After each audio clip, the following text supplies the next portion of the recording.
loin de l'Éternel est ici devant lui. Nous allons encore sauter pour le verset 12e. Isaïe l'envoya chercher or. Il était blanc, avec de beaux yeux et une belle figure. L'Éternel dit à Samuel, lève-toi, oins-le, car c'est lui. Samuel prit la corne, l'huile et l'unit au milieu de ses frères. L'Esprit de l'Éternel saisit David à partir de ce jour. Et dans la suite, Samuel s'éleva et s'en alla à Rama. Amen. Amen. On peut se rasseoir. Je vais encore lire en Samuel chapitre 15, verset 1er au 2e verset. Samuel dit à Saül, c'est moi que l'Éternel a envoyé pour oindre roi sur son peuple, sur Israël. Écoute donc ce que l'Éternel dit. Ainsi parle l'Éternel des armées. Je me souviens de ce qu'Amalek, fils à Israël, lorsqu'il lui ferma le chemin à sa sortie, va maintenant frappe Amalek et dépouver par interdit tout ce qui lui appartient. Tu n'épargneras point et tu feras mourir hommes, femmes, enfants et nourrissons, bœufs et brebis, chameaux et ânes. Amen. Voilà, comme l'homme de Dieu a dit, nous allons parler sur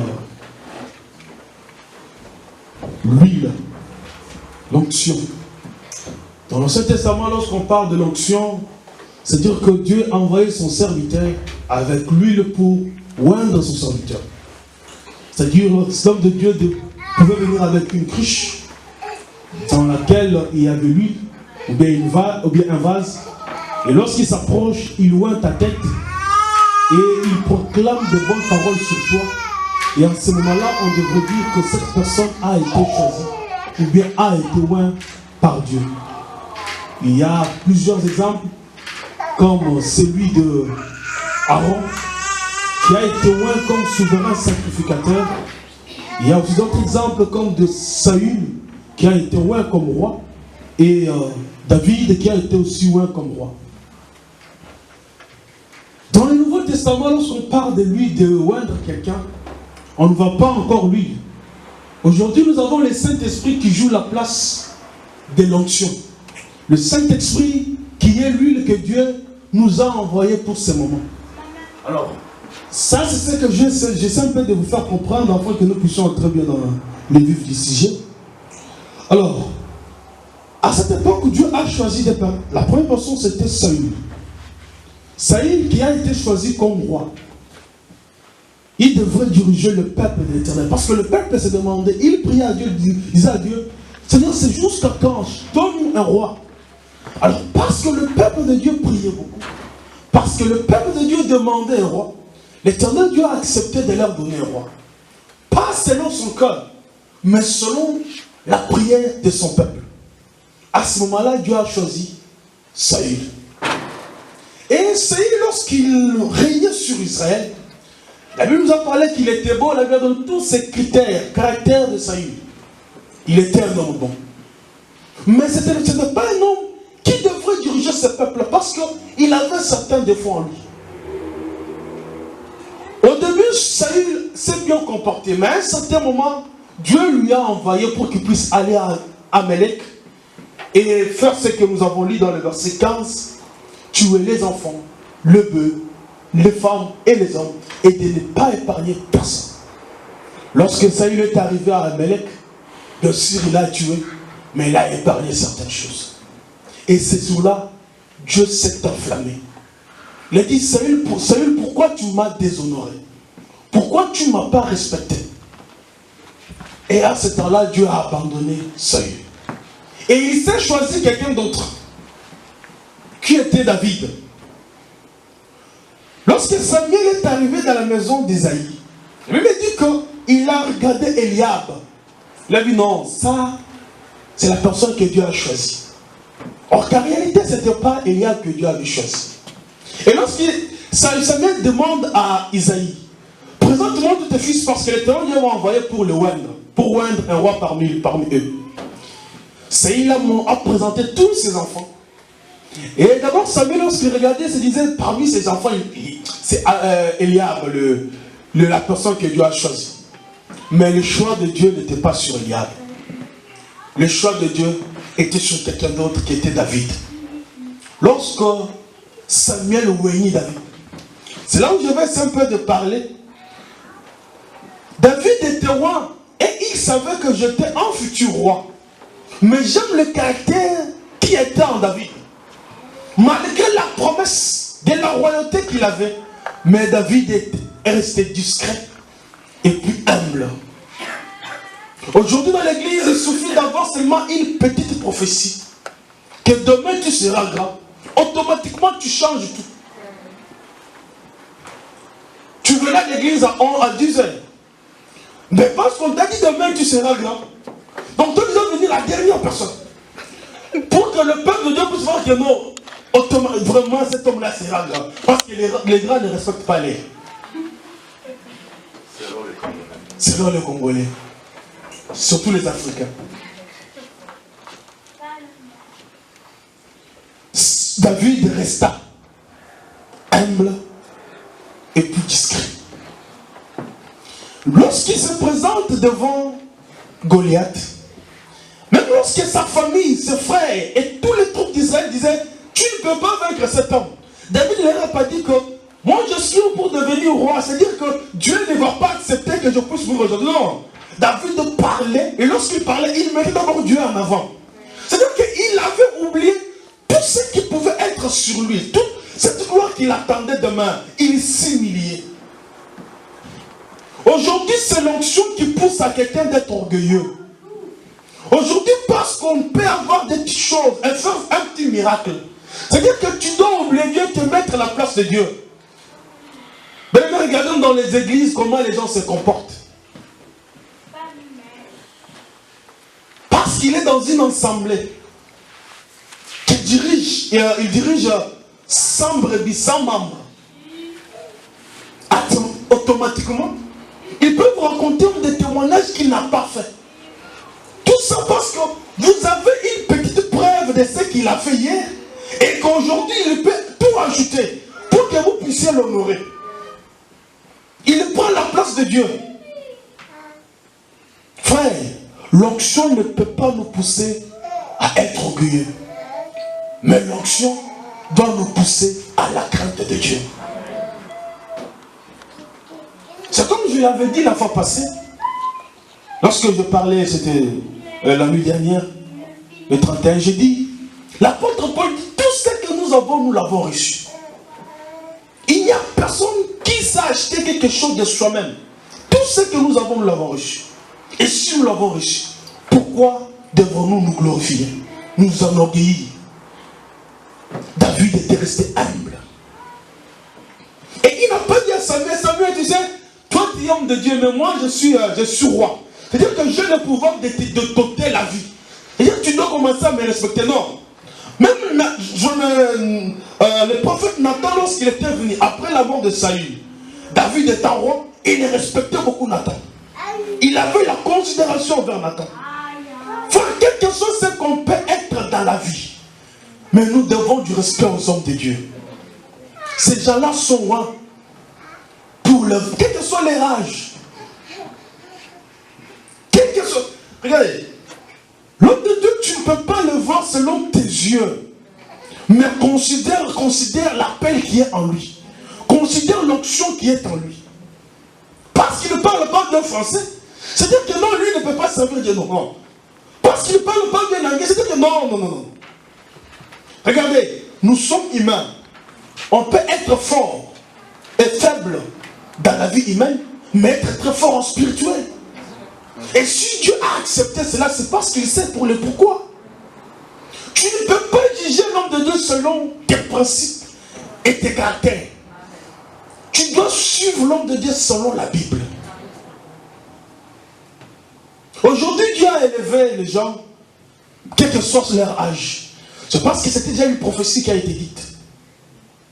Que vers la fin du temps, vos veillards auront des visions, et vos fils et filles prophétiseront. Lorsque la Bible dit cela, c'est parce que Dieu sait qu'à un certain moment, je donnerai l'importance à toute personne. Mais aujourd'hui, il suffit de voir seulement un débutant. Parce qu'il n'a pas bien prêché ce jour-là. Ah non. Est-ce que, par exemple, tu appelles l'homme de Dieu, tu dis, l'apôtre, j'ai un problème. Tu dis quel problème? Tu dis, j'ai ça comme problème. Tu dis, ok, je n'ai pas le temps de venir. Je t'envoie le frère Gaël. Il viendra prier pour toi. On raccroche d'abord, on commence à penser.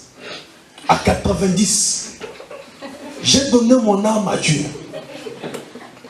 En 95, j'ai donné 2 parcelles à Dieu. En 2000, j'ai offert tout ce que j'avais à Dieu. Tu commences à te dire, c'est les serviteurs tels là. Il me respectait beaucoup. Il ne vit pas encore, il est déjà mort. Tu sais ça? Je sais. Il est déjà mort. Je connais tel serviteur. Regarde d'abord, leurs numéros sont là. En 2020, il m'avait appelé, je ne veux pas décrocher. Et il me plairait, il me disait, papa, pourquoi tu ne décroches pas? En 2018 ici, j'avais fait quelque chose à l'église. J'ai offert mes véhicules à l'homme de Dieu. Alors, aujourd'hui, parce que je lui ai dit de venir prier pour moi, et il me dit, je t'envoie Gaël. Et là, il oublie qu'il appelait pasteur Eric, ou bien apôtre Eric. Excusez-moi de dire. Il dit, Eric là, il se voit aussi comme qui? Pour m'envoyer Gaël. Frère, lui qui t'envoie Gaël, il sait le pourquoi il t'envoie Gaël. Le Dieu qui agit en lui, c'est le Dieu qui agit aussi en Gaël. Mais toi, tu ne regardes pas, tu commences à considérer selon tes yeux. Non. Nous devons respecter les gens que Dieu a ouin.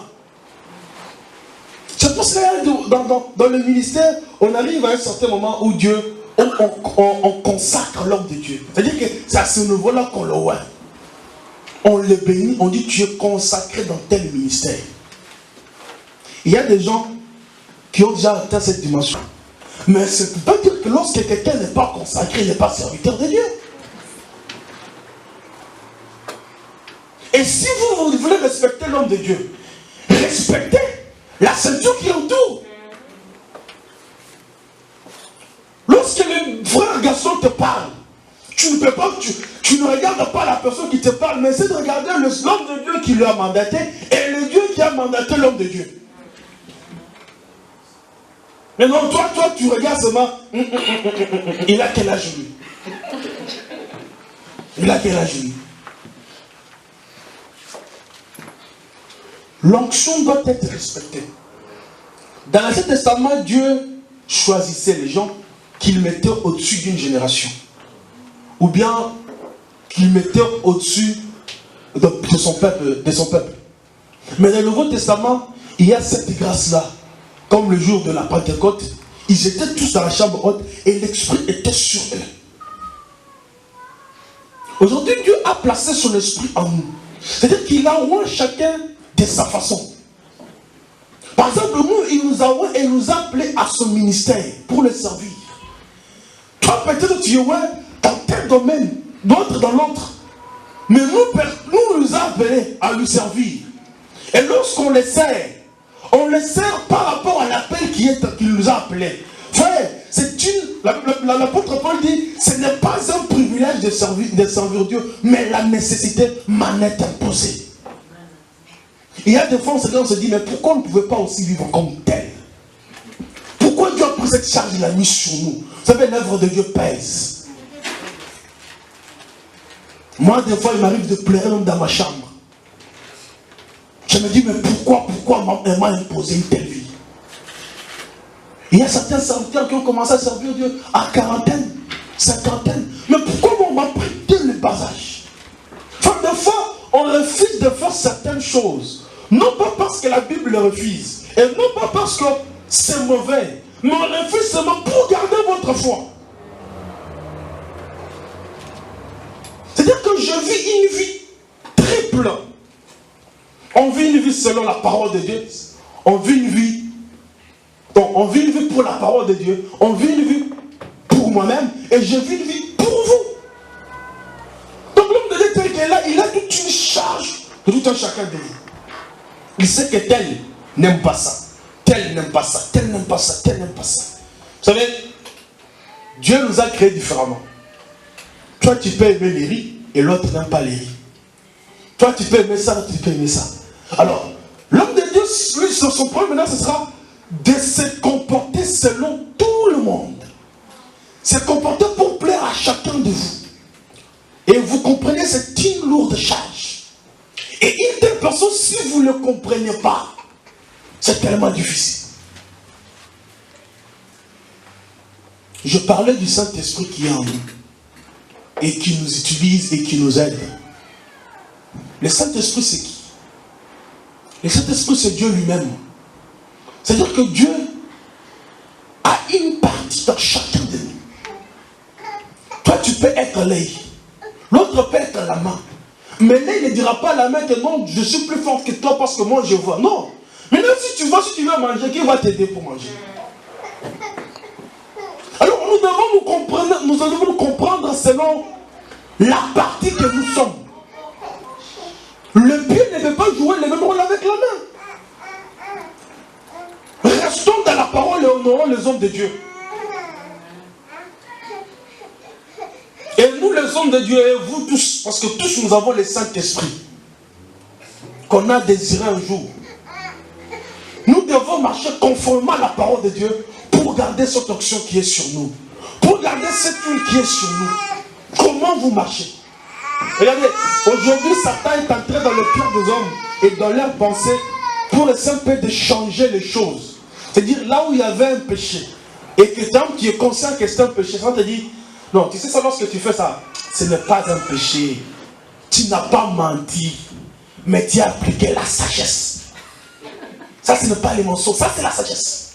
Regardez, une fois j'étais encore au-dessus de nous, on avait besoin de l'argent.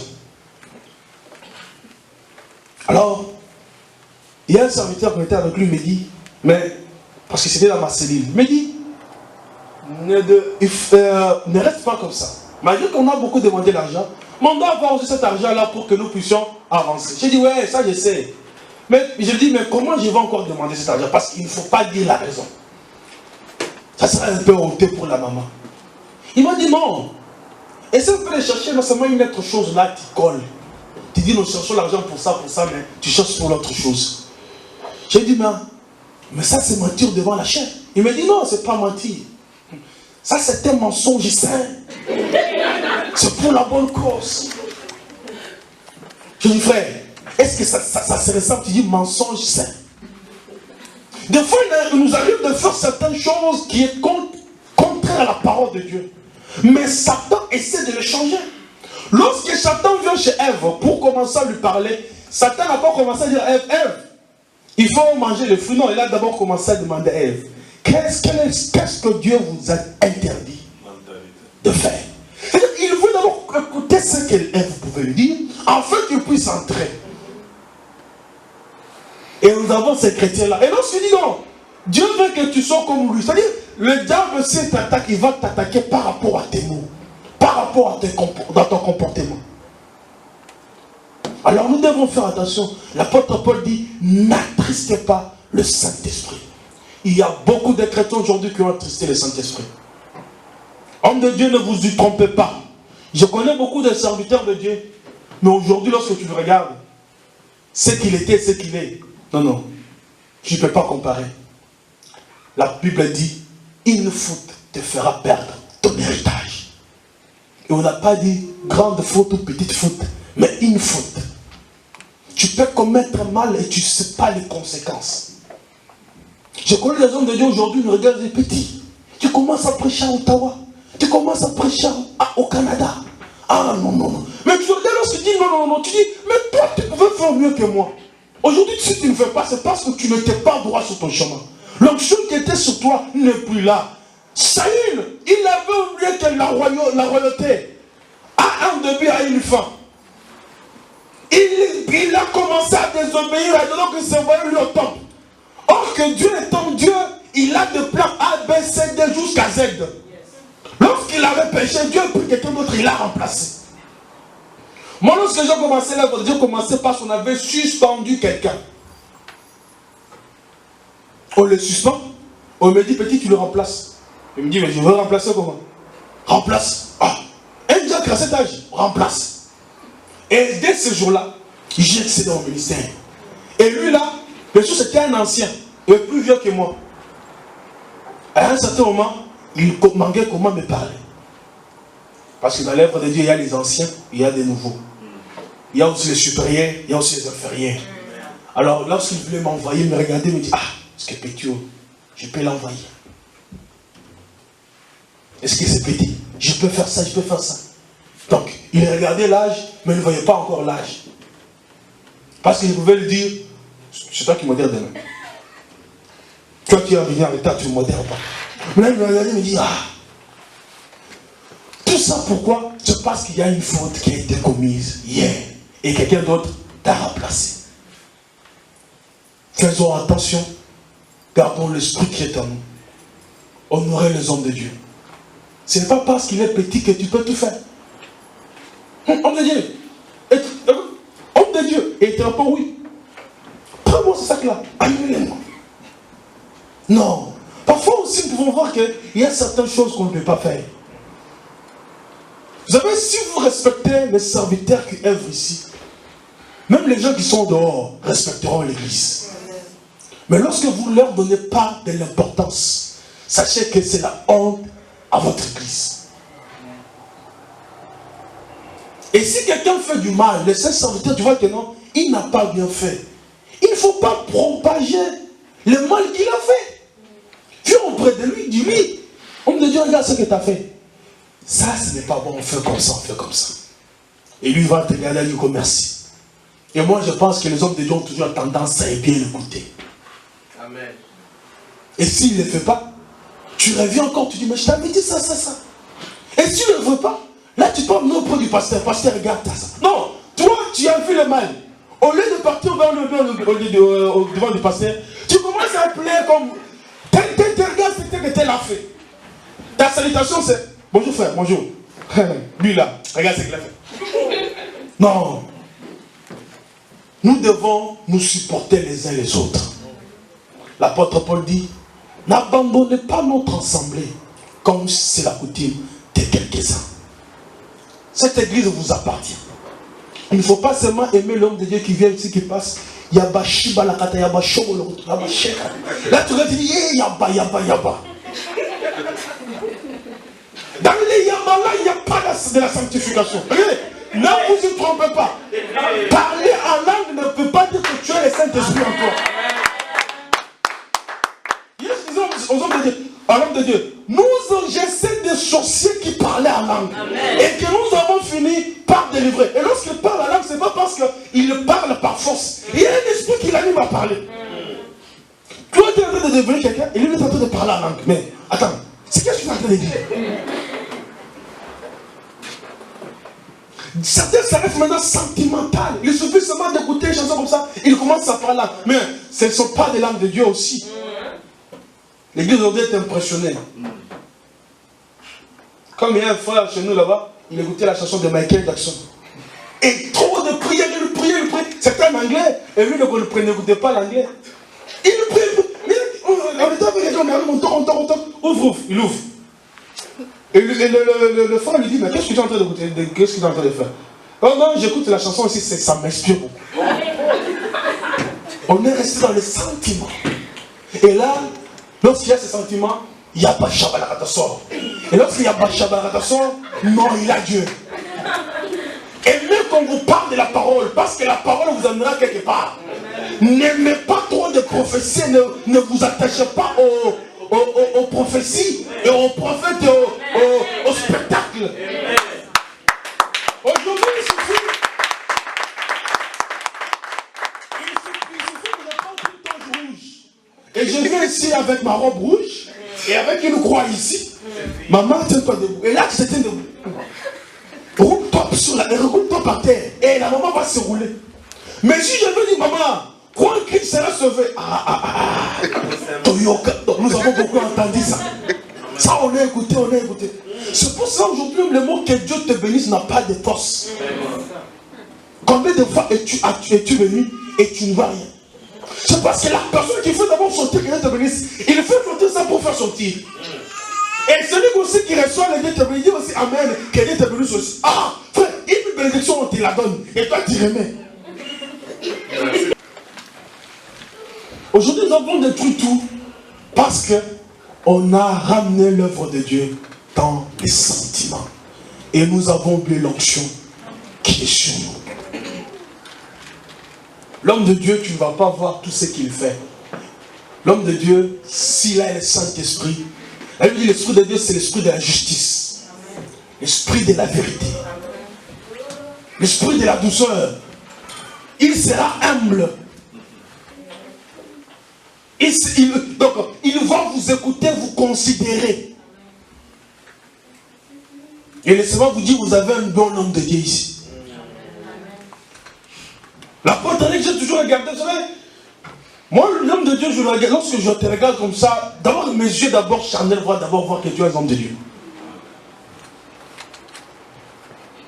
C'est un homme de Dieu humble, qui prie beaucoup, et qui marche dans la vérité. Parce que s'il te dit quelque chose, tu vas voir qu'il va le faire. Et ça, ce sont des hommes de Dieu. Mais qu'est-ce que nous voulons? Celui qui bouffe notre argent inutilement. Celui qui te promet et il ne fait pas. Et toi, tu ne vois pas tout ça. Ce que toi, tu vois seulement, Yavashabalakat. Ça te plaît. Où est-ce que nous avons jeté la Bible?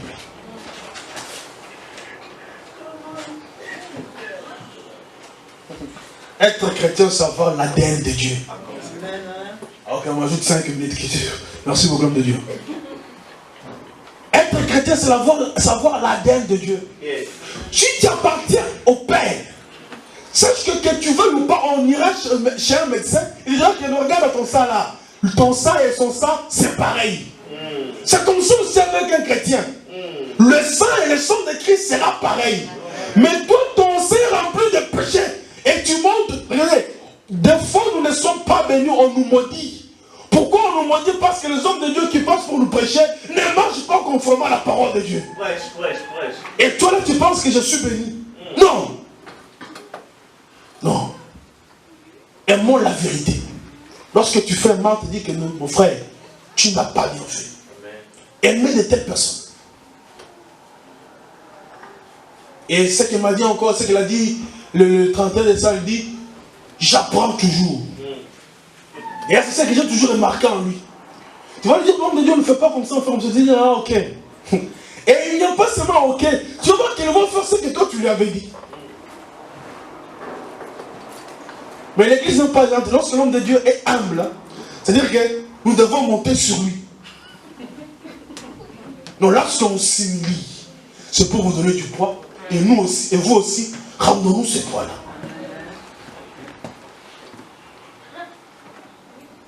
Comme j'en étais encore chez eux là, une brebis a fait que son homme de Dieu puisse devenir son garçon de course. Tu peux aller à tel endroit et me prendre ça, il m'a mené. Je lui ai dit, on me dit, qu'est-ce qu'on dit? Non, ne pars pas. Ne pars pas. Non, il faut être. J'ai dit, ça, ce n'est pas l'humilité, ça. Ça, ce sont des bêtises. Dieu, c'est ma maman, regarde seulement ce que je suis. Nous sommes des serviteurs de Dieu, étant comme le ministre de Dieu. Si un ministre de Trump vient ici, tu vas lui donner du respect. Mais moi, je suis plus que le ministre du Trump. Parce que lui peut dire des choses et moi, je dis non, sans effet. Et ça sera comme ça. Mais lui, à des limites, moi, je n'ai pas de limites. Je suis mandaté par le Saint-Esprit. Et l'esprit qui est en moi est plus fort que l'esprit qui est en lui. Le monde a un début à une fin. Mais moi, je suis choisi. Alors respectons nos hommes de Dieu. Respectons les serviteurs qui œuvrent parmi nous. Parce que c'est eux qui sont nos sources de bénédiction. Que Dieu vous bénisse.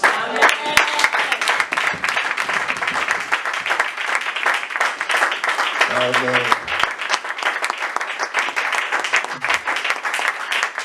Amen.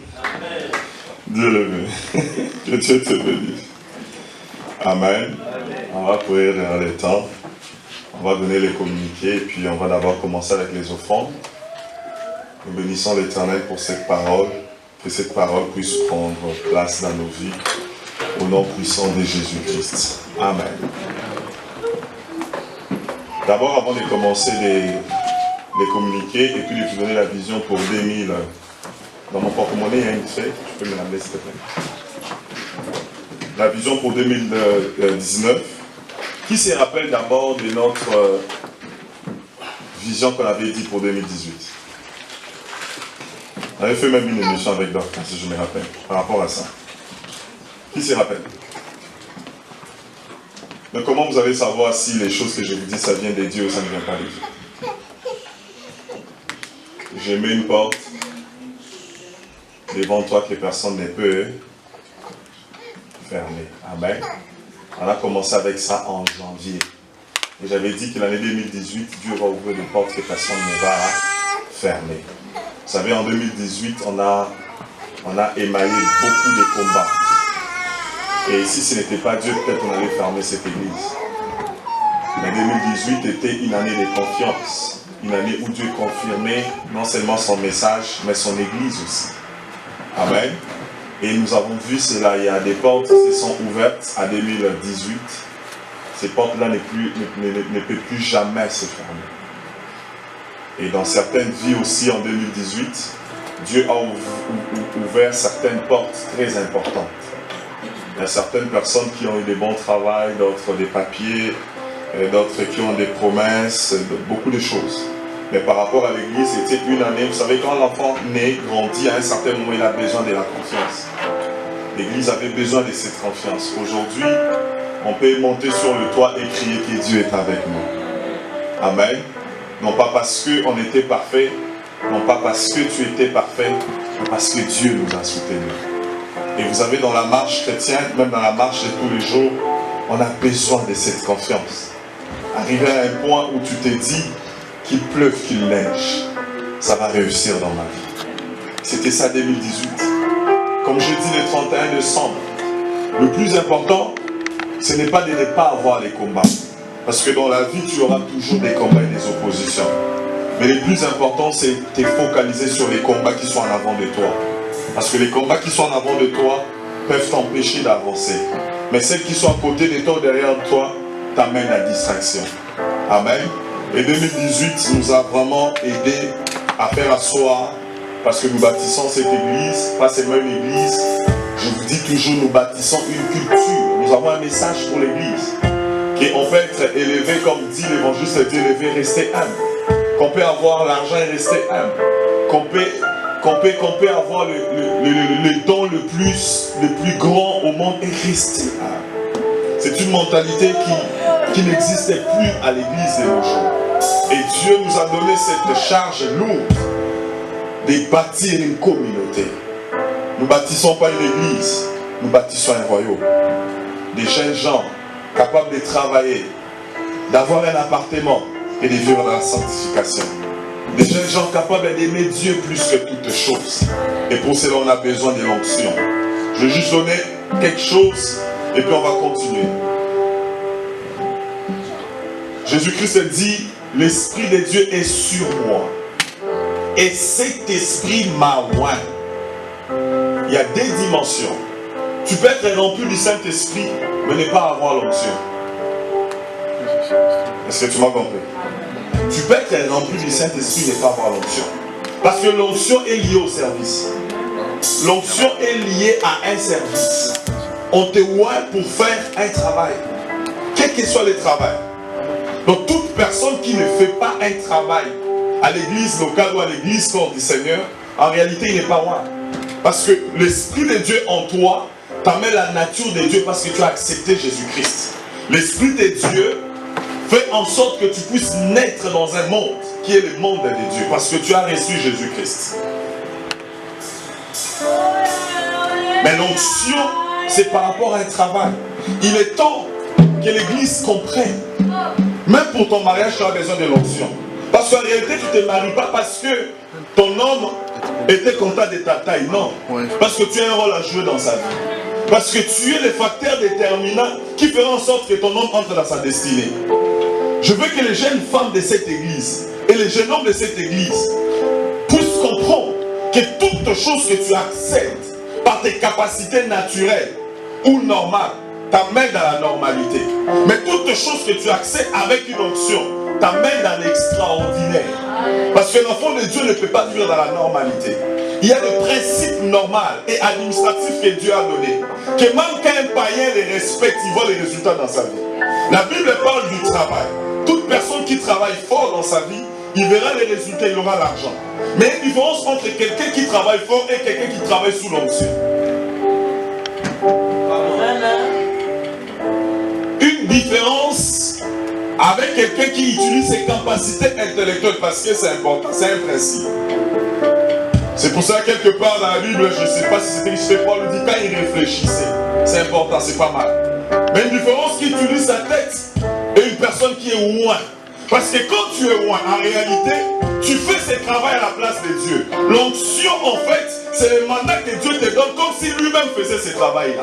Donc quand tu es femme mariée et tu as l'onction de Dieu, c'est comme si ton homme vivait avec Dieu à la maison. Ce qui fait que quand tu vis avec Dieu à la maison, tout ce que toi tu vas faire va réussir. Parce que tu es loin pour être la femme de quelqu'un. Et je vais dire à une jeune femme en ce lieu, n'accepte pas n'importe qui dans ta vie. Accepte la personne qui est loin pour être ton mari.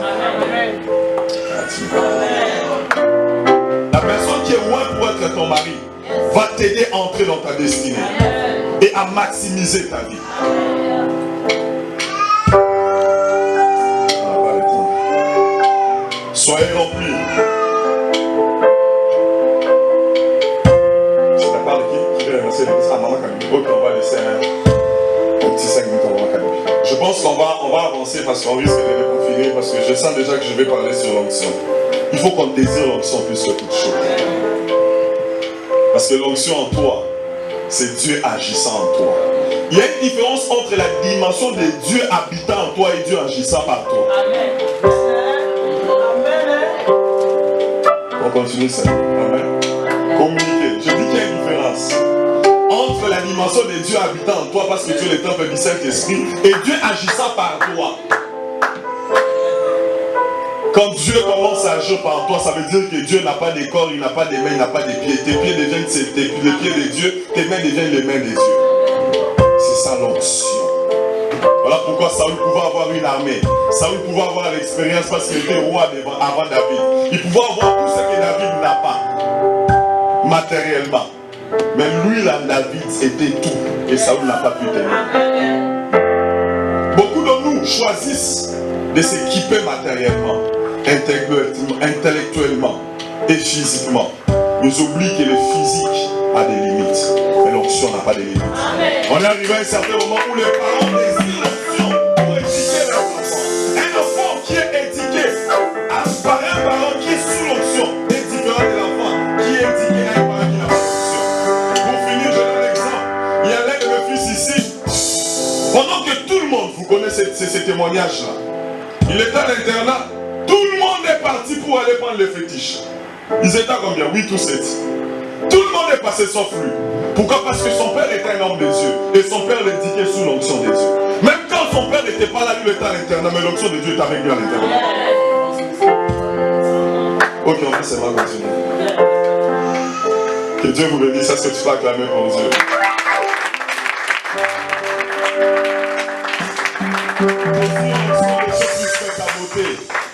Désire l'onction de Dieu plus que tes vestes. L'onction de Dieu va te faire entrer dans cette... Nous bénissons l'Éternel. Amen. Pendant que je donne les communiqués, tu peux amener ton offrande. Si tu as ton offrande électronique comme moi, tu vas lever ta main. Si tu en as en papier, tu vas l'amener ici. J'aimerais d'abord que tu acclames pour le voisin qui est à côté de toi. Je vais te dire pourquoi.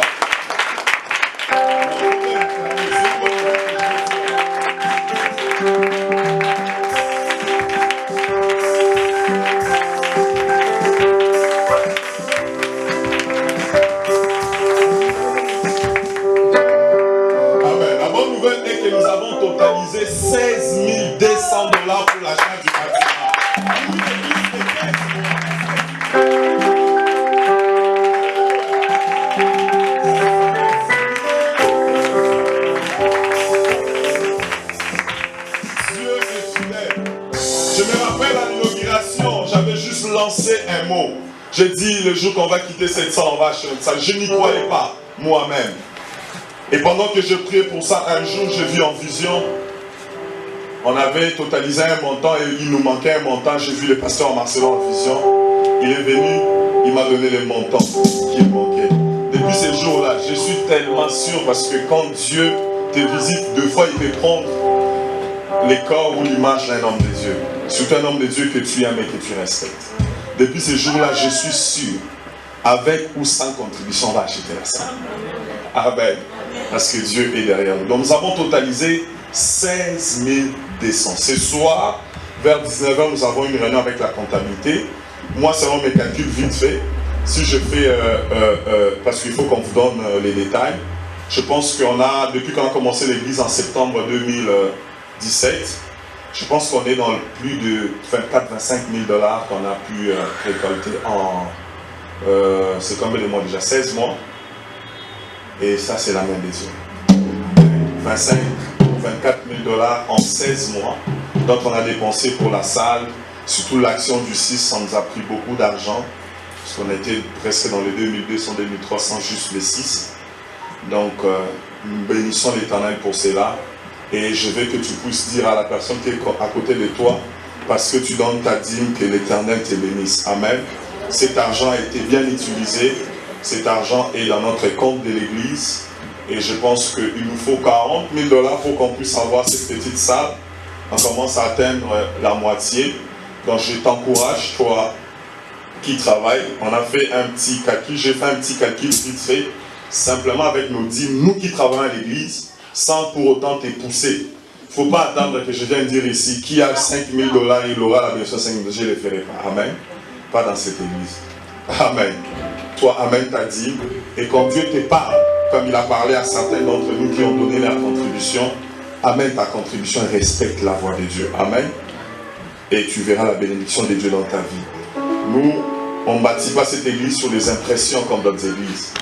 Où il faut qu'on crie sur toi, on t'amène des versets à gauche, à droite. Non. On te dit aussi simplement, cet argent, ce n'est pas à moi. C'est pour les bâtiments de Dieu. Vous savez, il y a combien de prières qu'on doit faire, des prières de délivrance. On a tellement de programmes qu'il faut qu'on puisse faire, mais qu'on ne peut pas les faire. Parce que cette salle, nous l'avons que 2 fois par semaine. Et quand nous avons acheté la salle à Dieu, cette salle à Dieu, et que toi tu as contribué de génération en génération, tu es béni. Toi, tes enfants, tes petits-enfants, jusqu'à la 10e génération. Il y a des actes qui parlent à notre place. Amen. Donc, on a totalisé 16 200 $. Amen. Je vais vous donner les programmes pour 2019, les grandes actions que nous allons... Ce n'est pas ça. Les grandes actions que nous allons organiser. Comme aujourd'hui, il y a beaucoup des absents. Imaginez-vous si tout le monde était là, on n'allait pas avoir de place. Donc il faut vraiment qu'on achète une place. Je vais aller chercher mon portable. Est-ce que quelqu'un peut regarder dans mon manteau? Christian, regarde dans mon manteau, là, s'il y a une feuille, j'avais imprimé le programme pour 2019. Donc notre première activité, ça va être le 9 mars. Notre deuxième activité, si je ne me trompe pas, c'est en juin, le 29 juin.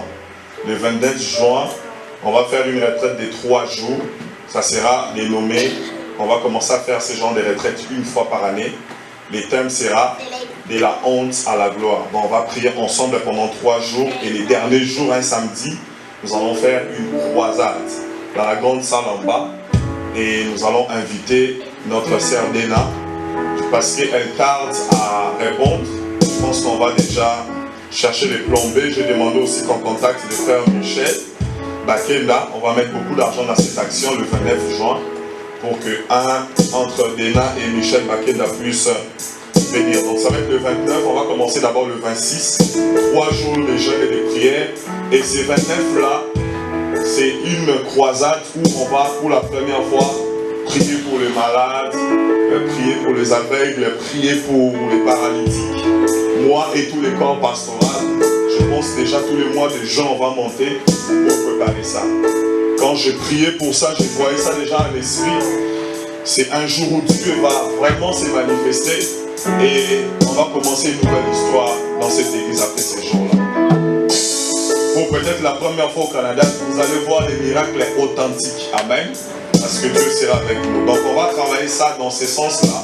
La fois passée, à l'anniversaire de l'église, c'était plus une journée de louange et d'adoration. C'est pour ça qu'on n'a pas fait les services. Mais le 29 juin, commence déjà à prier pour ça.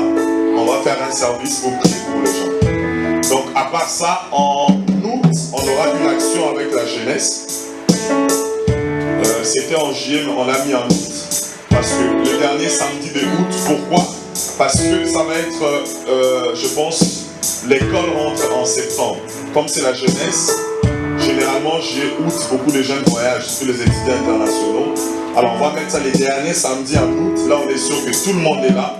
Si ce n'est pas les derniers samedis de août, 3 jours de suite, où on va faire une action avec la jeunesse, avec 3 orateurs, où la jeunesse va mettre l'argent aussi pour, il n'y a pas mon manteau là, j'ai ça en tête, c'est pas grave. Donc, ça va faire 3 jours, je les ai donné les conditions, ils doivent inviter aussi quelqu'un, un chant de renom, parce qu'on veut que cela puisse fonctionner ainsi.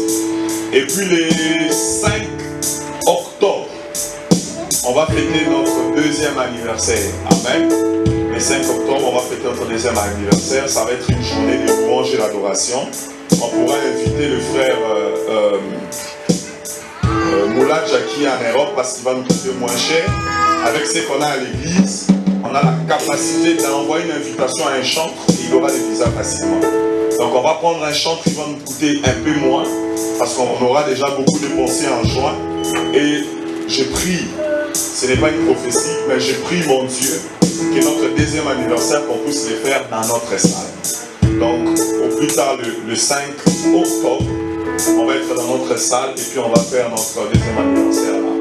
Mais à part ça, je pense que le 31 décembre 2019, ça va être notre dernière action parce qu'on sera déjà dans notre salle. On va se battre aussi pour inviter un chantre et puis faire une action par rapport au 31 décembre. Donc là, ce sont les 5 grandes activités que nous allons organiser.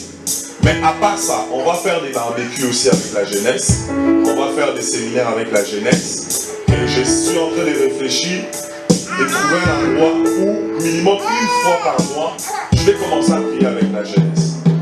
Je pense que la jeunesse en a tellement besoin de la prière. Amen. Il faut qu'on prie ensemble. Comme je le disais dans ma prédication, il y a certaines choses qui viennent, certains péchés ou certaines erreurs. Ce n'est pas parce que vous avez la nature du péché. C'est simplement l'environnement qui vous pousse des fois à faire certaines bêtises. Et pour briser cet environnement, on a besoin de temps dans la prière. Amen. Donc je suis en train de m'organiser pour qu'une fois par mois, qu'on puisse avoir des nuits de prière avec la jeunesse. Si quelqu'un a un grand sous-sol, il peut toujours s'annoncer. Et puis on va aller chez lui parce qu'on n'a pas de salle malheureusement. Ou carrément, si on ne trouve pas, ça va être chez moi. On va faire des prières ensemble avec la jeunesse. Amen. J'aimerais parler un peu à la jeunesse. C'était prévu qu'on puisse faire une petite réunion, mais parce qu'on n'a pas le temps, on va le passer. Avant d'oublier, cette année ici, on va avoir 2 nouveaux départements. Amen. On va avoir un département qui va s'occuper des fiançailles et des mariages, dirigé par Papa Pio. Papa Pio, vous pouvez vous lever s'il vous plaît. Amen. Est-ce qu'on peut encourager? Je pense que c'était un dimanche. Dieu m'a parlé de lui. Je le voyais dans une vision en train de donner beaucoup de conseils. Il y a des couples qui se confient à lui. Il ne m'a jamais parlé de ça et je lui ai posé la question. Il m'a dit que c'était vrai. Les gens ont tendance à lui poser des questions. Et je pense qu'on va profiter de cette sagesse pour qu'il puisse nous aider. Donc désormais, Amen. Prophète Armand, ça va? Alors désormais, je pense qu'on va avoir une réunion avec lui après l'église. D'ici déjà février-mars, on va avoir tout un département qui va s'occuper de ça. Si un frère ou une soeur a une vision, peut toujours aller se présenter chez lui. Mais il y aura quand même des conditions parce que nous ne sommes pas dans un bar, nous sommes dans une église. Amen. Et le 2e département, ça va être... on aura maintenant un administrateur à l'église. Nous avons déjà une directrice du culte qui s'occupe de comment se déroulent les cultes.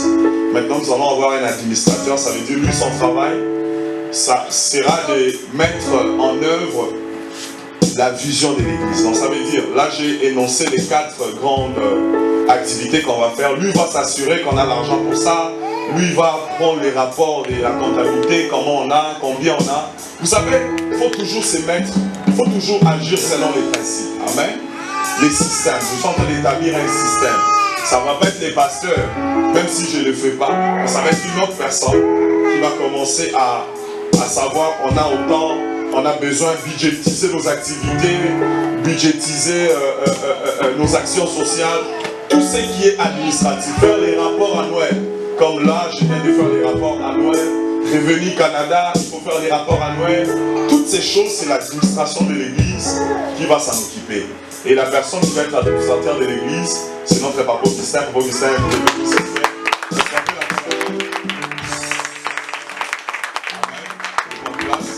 Donc on va avoir le temps de bien asseoir ça et puis de mettre tout sur papier en espérant qu'on aura une salle, parce que si on a une salle, je pense que notre papa aura aussi un bureau où il va commencer à faire tout ce travail. Donc, et en plus de cela, je compte cette année ajouter dans notre comment je vais dire ça? Pas à la pastorale. À la pastorale, on ne va pas ajouter quelqu'un, mais je veux qu'il y ait aussi certaines personnes qui vont commencer aussi à modérer, plus de modérateurs, plus de prédicateurs, parce que nous avons une mission apostolique. On va former beaucoup de prédicateurs et puis beaucoup de modérateurs. Alors, j'aimerais m'adresser, j'aimerais parler à la jeunesse. Amen. Vous savez, le plus important dans vos souhaits, déjà j'ai dit merci à toute personne qui m'a souhaité bon anniversaire et puis qui a eu le temps de me souhaiter bonne année. Vous avez repris quelque chose souvent dans vos souhaits. Il y a même un qui m'a dit, pasteur, depuis que je t'ai écouté, je n'arrive pas à écouter d'autres pasteurs. L'autre m'a appelé pasteur, l'autre éducateur. Il y en a eu tellement beaucoup jetés dans la joie. Amen. Mais vous savez, le plus important dans tout ce qu'on fait ici, ce n'est pas l'impression. On n'est pas là pour embellir vos têtes. Mais c'est pour vous amener quelque part par rapport à vos cœurs. Amen. Une bonne prédication, ce n'est pas une prédication qui plaît à ta tête, mais qui plaît à ton cœur et qui te fait changer. C'est vrai. Vous savez, l'œuvre de Dieu, surtout là où il y a la jeunesse, il faut être patient. Amen.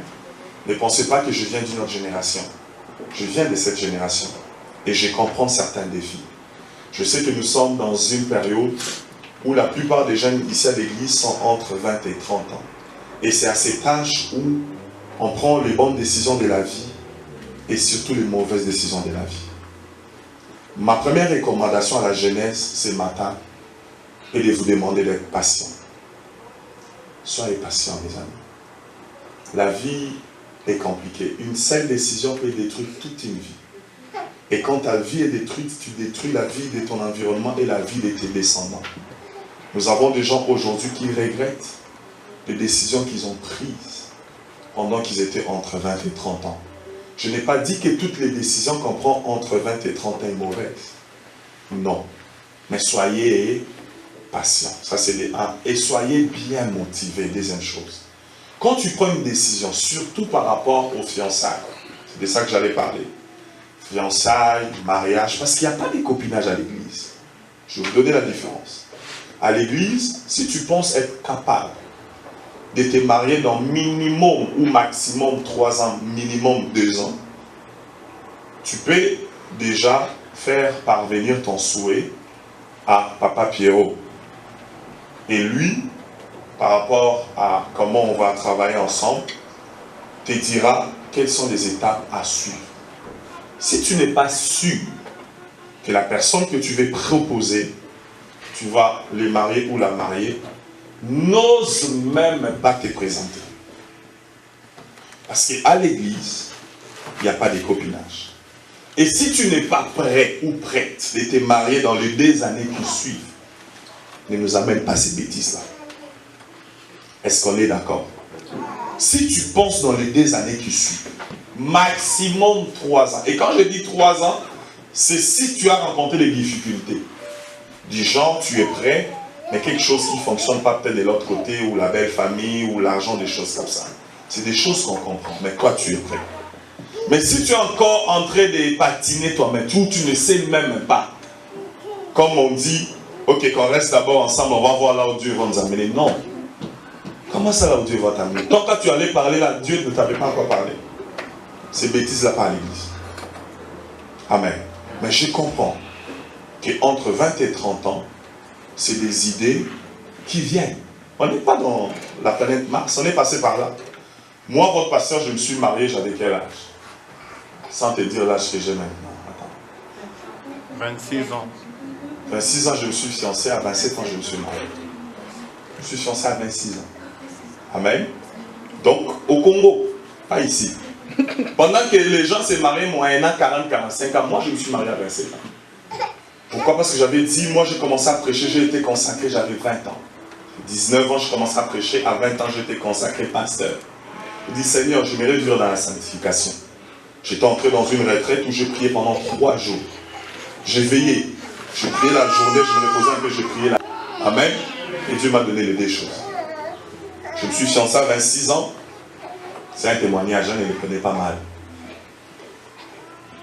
C'est très important. J'ai acheté ma maison à 26 ans, au Congo, et je me suis marié à 27 ans. Parce que j'étais fidèle dans ma marche. Pendant que les vieux de 40 à 45 ans dans les quartiers me regardaient, les tontons, oncles, les yaya tontons, 45 ans toujours chez son grand frère ou chez sa grande sœur. Moi, je me suis marié, j'ai pris ma femme, je suis allé chez moi. Je ne veux pas vous pousser à faire comme moi. Parce que moi, j'étais sûr que j'avais trouvé mon autre moi-même. C'est la première des choses. Le mariage peut détruire ta vie si cela ne vient pas de Dieu. Il y a des partenaires qui peuvent détruire ta vie si cela ne vient pas de Dieu. Aujourd'hui, nous avons un jeune marié à l'église qui est l'évangéliste Gaston. Il n'a pas plus de 26 ans. Il s'est marié à 23 ? 24. À 24 ans. Pourquoi? Parce qu'il est sûr. Non seulement il s'est marié à 24 ans, il a fait un sacrifice qu'un enfant de 24 ans ou un jeune de 24 ans ne peut pas faire. Accepter de faire venir une femme, de dépenser ce qu'il a dépensé à 24 ans. Il faut aimer la personne. Aujourd'hui, on a des frères qui veulent... Elle arrive d'ici 2 semaines. C'est pour cela que tu souris déjà. Pourquoi tu es dans la joue? C'est les prototypes qu'on veut à l'église. Mais il faut être sûr de sa décision. Amen. Je connaissais un frère. On l'appelait 622 Mahomet. Pourquoi? À l'église, pour la fuite, tu as compris, Papa Pierre. Papa Pierre a vraiment l'onction de faire ça. Lui, à chaque fois une sœur venait à l'église, ok, je trouvais la femme de ma vie, il était serviteur de Dieu aussi. Il s'agit qu'une autre sœur plus claire que celle-là arrive à l'église, ses filles. 622, Mahomet. Ces choses-là, pas ici. Il n'y a personne qui va me présenter des femmes ou des hommes. Personne dans cette église.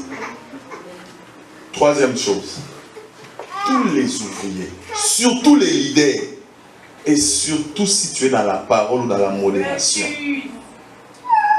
si tu ne suis pas ces étapes, de t'annoncer, de suivre les étapes de l'église, le minimum que tu peux avoir de suspension, c'est 3 mois. Minimum. Les minimums. Pourquoi? Non pas pour te faire mal. Non pas parce que tu as fait le plus grand péché du monde, mais parce que tu n'étais pas exemplaire. Nous avons l'obligation d'être exemplaires quand on est leader ou quand on est serviteur de Dieu à l'église. Vous savez, dans la vie, dans la marche chrétienne, si moi qui vous parle, je vous dis que je n'ai jamais fait des erreurs, je vous mentirai. Mais un homme de Dieu, c'est celui qui se relève de son horaire et qui ne les refait plus jamais. C'est ça un enfant de Dieu. Et l'église n'est pas là pour enfoncer une personne qui a fait l'erreur, comme a dit l'évangéliste Dieu élevé. C'est bien d'appeler tout le monde, de dire à tout le monde. Mais est-ce que tu as eu le temps d'aller voir d'abord la sœur pour dire ça, ce que tu es en train de faire, ce n'est pas bien. Tu n'as pas eu ce temps-là. Mais tu as eu seulement le temps de faire Radio-Canada. Radio-Canada, c'est fait France 24. Parce que lui, il répète en boucle. Amen. Mon souhait pour 2019, pour la jeunesse, et que vous soyez exemplaires partout où vous êtes. Vos Facebook, vous aussi ces chats-là, c'est quoi ça finit avec chat? Comment on appelle ça? Snapchat. Vos Snapchat, vos WhatsApp, quoi encore? Instagram. Vos iFav, soyez exemplaires. Vous êtes en train de salir et de détruire l'image de l'Église et de votre pasteur. Vous savez, au-delà de tout ça, il y a un homme qui a donné sa vie pour chaque âme qui est ici en Seigneur. Jésus-Christ a donné sa vie à la croix pour nous. Le jour où Dieu va vous faire comprendre la valeur d'une âme, comme dit Dieu levé, vous ne vivrez plus pour vous-même. On vit selon la Bible, on vit selon nous et selon les autres. Il y a certains pantalons que j'aime acheter que je ne peux pas acheter parce que si vous voyez les choses là qui finissent ici, j'aime ça même si j'ai des petits pieds. Mais je ne peux plus le mettre parce que je suis pasteur. Amen. Mais j'aime ça. Est-ce que c'est un péché? Ce n'est pas un péché. Mais je ne peux plus le mettre. Même pour mettre un pantalon comme ça, ma femme s'est battue. C'était des gros pantalons, vous vous rappelez, non? Pourquoi? Parce qu'on se traite durement. Parce qu'on est devenu une source pour les autres. Donc 2019, je veux plus d'amour. On n'est pas là pour, dans la sévérité bien sûr, mais avec beaucoup d'amour. Amen. Relever ceux qui ont fait des erreurs, ceux qui sont tombés avec beaucoup d'amour. C'est ça Gavisba. Beaucoup d'amour et beaucoup de chaleur. Sixième chose, l'agressivité dans la jeunesse. Il y a 2 dimanches, le frère Guilain, qui est mon neveu, il a amené 2 personnes de ses amis qui sont des étudiants internationaux. Je peux même jurer qu'il n'y a personne qui a les numéros de ces enfants. Alors qu'ils viennent d'arriver. Ils n'ont pas une église et ils ont besoin de Jésus-Christ. Je vous ai donné l'exemple de ma propre cousine. Arrivée comme étudiant international ici, parce que nous, on n'était pas encore là. Elle est tombée. On était là, mais je ne sais pas qu'est-ce qui s'est passé. Elle est tombée entre les mauvaises mains. Elle s'est retrouvée enceinte, si je ne me trompe pas, et accompagnée par des personnes qui vendent de la drogue. Vous devez comprendre que l'église est un environnement propice pour toute personne qui vient d'arriver. Quand vous voyez un nouveau, vous attendez que le pasteur parte chercher les numéros. Allez prendre les numéros du frère, de la sœur. Quand tu te rassures qu'il n'a pas une église, faites-les suivre. C'est ça l'œuvre de Dieu. Comment vous voulez faire l'œuvre de Dieu? L'œuvre de Dieu, ce n'est pas la chaîne. Ce n'est pas ici. C'est la vie de tous les jours. Amen. Donc, c'est important, la jeunesse, non seulement d'être un peu agressif quand je dis la jeunesse, c'est tout le monde aussi, dans l'évangélisation, mais le suivi aussi. Amen. Faites le suivi avec plein d'amour et non des jugements. Je ne veux pas des jugements à l'église. Je veux l'esprit de la compréhension et je veux aussi qu'on puisse être présent. Et pour finir, je prie mon Dieu que cette année soit l'année où on va acheter notre bâtiment. Amen. Et je t'en supplie. Pas je t'en supplie parce que c'est le droit de Dieu. Cette année, mon vœu est que tu arrêtes de voler Dieu. Amen. Il y a des gens spirituellement, surtout dans le ciel, ils sont rendus professeurs en volologie. En train de voler la dîme de Dieu. Donnons la dîme pour qu'on achète la salle. Cet argent-là, il n'y a personne qui l'utilise. C'est pour acheter la salle. Ce n'est pas pour on a 16 200 $. C'est pour qu'on achète la salle. Amen. Alors, avant que je donne la parole à Maman Kabibi, elle va clôturer. J'aimerais dire ceci, que tout le monde soit dans la prière. Nous commençons la prière demain. Amen. Notre prière pour l'année. Je veux que tout le monde respecte cette prière. On va faire 5 jours. Des fois qu'on fait des 21 jours, tu t'habitues avec la faim. On va faire 5 jours. On mange après 18 h, mais léger. Ça veut dire pain, charcuterie. Vous les enfants d'ici, vous aimez ça? Au Congo, c'était pain, l'eau de sucre. Pain, légumes, fruits, charcuterie. Ceux qui travaillent, tu peux prendre le lait pendant la journée. On comprend ça. Il y a des gens qui travaillent ici. Il y en a même qui ont 3 cailloux, des riches de notre église. Donc, il faut prendre le lait, il faut prendre le jus. Amen. Vous prenez le jus, vous prenez le lait, mais respectons ça. Donc, on commence demain jusqu'à vendredi. S'il vous plaît. Notre thème de cette année, on regarde l'air, hein? On a fini. Amen. Notre thème est « Nul ne tiendra devant toi ». Nul ne tiendra devant toi. Donc on commence à demain, on finit vendredi, on va les clôturer ici dans la prière. Amen. Donc je vais inviter Maman Kabibi, elle va clôturer. À la fin, je vais parler avec Papa Pierrot. Je vais prier aussi pour la serre.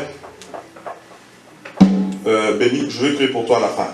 On va t'amener à mon bureau. Et puis je parle avec Papa Pierrot, je parle aussi avec Armel. Amen. Et puis la comptabilité, nous avons réunion ce soir à la maison. Trouvez l'heure et puis passez à la maison, on va faire la réunion. Donc demain, on commence les jeûnes. On mange après 18 h, en léger. Jusqu'à vendredi. Vendredi, nous sommes ici dans la prière. Je ne vais pas travailler, ça tombe bien. Je vais diriger la prière. Si tu n'as jamais jeûné, je vais voir tout le monde. Maman Sandra, je vais te voir aussi vendredi. Viens avec les enfants. Donc venez vous tous vendredi. On va clôturer la prière. Si tu ne travailles pas, bien sûr. Maman Kabibi, viens clôturer, s'il te plaît. Est-ce qu'on peut encourager Maman Kabibi à aller prier?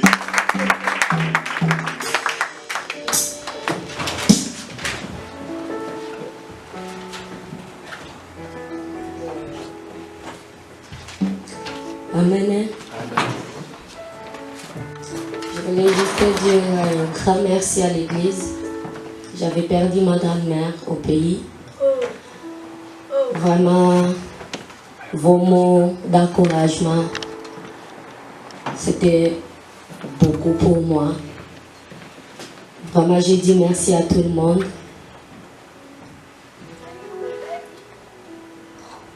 Merci beaucoup. J'avais reçu vos mots. J'avais reçu la